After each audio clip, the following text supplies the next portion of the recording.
Last lesson we talked about multiplying polynomial. So this one we're going to talk about how do we unmultiply, or the other word is, the proper word is factoring. So we can have two polynomial multiply to be a quadratic. So if we treat this as the area, then this can be the length and the width. Much like the number 20 can be treated as a length and width of 4 times 5, 2 times 10, or 1 times 20. So we're going to make use of those multiplication facts to help us find out what's happening. So we have this x squared plus 3x plus 2. So using Algebra Tiles, we have x squared, 2,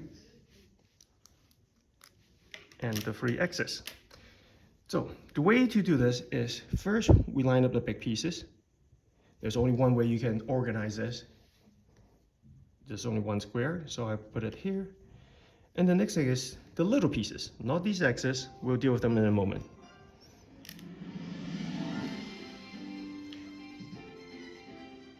So we line them up like that. So it's like, yeah, we can line them up like this because using two squares, we can only line them up two ways. Either 1 by 2 right now, or we can line them up 2 by 1. Either way, so far for this one it worked, but for later cases we'll figure out why it would work or why it doesn't work. Then the next thing is, well, we need to turn this into a rectangle so that we can find the length and width, right?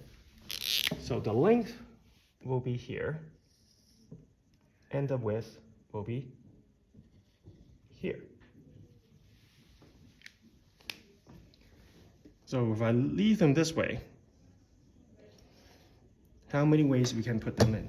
Many of you probably have already recognized that, oh, I can line them up, make them into a rectangle by putting them this way. Once you align them this way, then you can find the top part is x, and this is 1, positive x, and this is positive x and positive 2. Then that will be your length and width. Now, just like multiplication, the length and width can be rotated. Just like if I did it instead of this way, I put them this way and put 2 strips over here and 1 strip over here.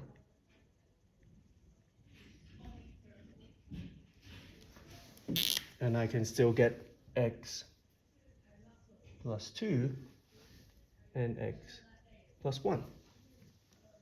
So the length and width can be swapped, just like any multiplication.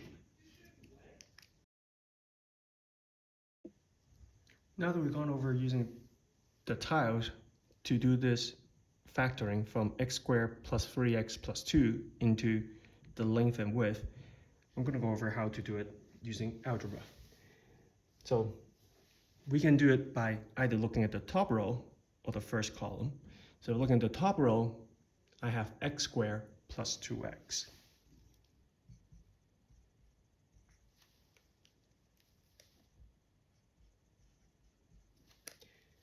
And I look at the bottom row, it will be x plus 2.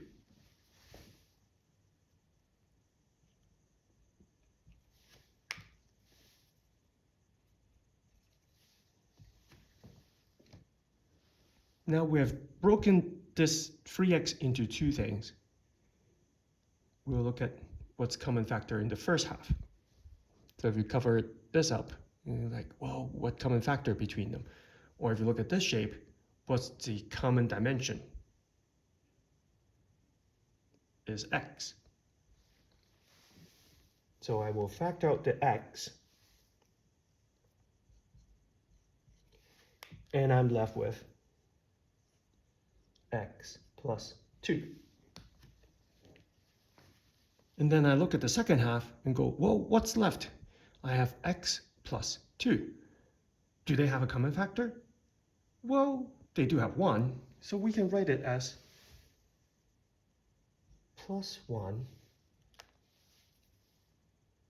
and x plus 2. You've noticed that, oh, why did I write the bracket in this color for both halves?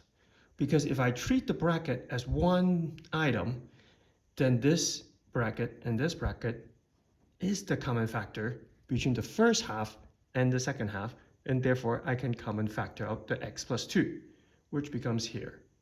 And I'm left with x plus 1, which is the second half.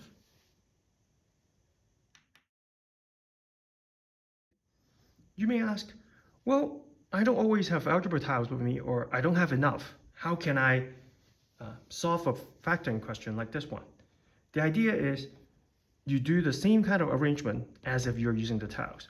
So first, you need to think about the big x squared term, how many ways you're going to arrange it, and then the little numbers. So in this case, I have 1x squared. So the only way I can arrange them is x by x. And there are technically 2 ways of arranging these 2 little ones, either 2 by 1 or 1 by 2. But they're kind of the same. So I'm just going to write 1 by 2 here.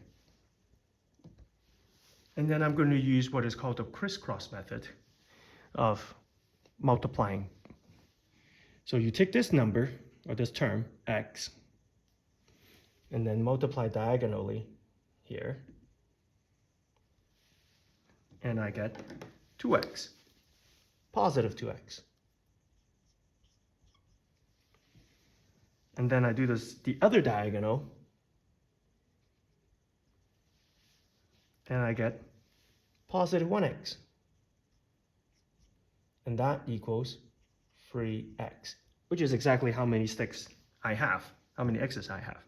So that will be telling me how I can break it up, the 3 sticks, into 2 and 1, and make it fit to the shape. So by first lining up the big square and then the little squares, by arranging it, that tells you how many sticks and how the sticks are arranged. This is an easy example. You probably can do it without, but we'll go on to other examples later on that having this method is quicker. The bonus part is you can actually write the answer by reading right here, because this one is a positive 1 and a positive 2. The top row is a bracket by itself, and the bottom row is a factor of itself.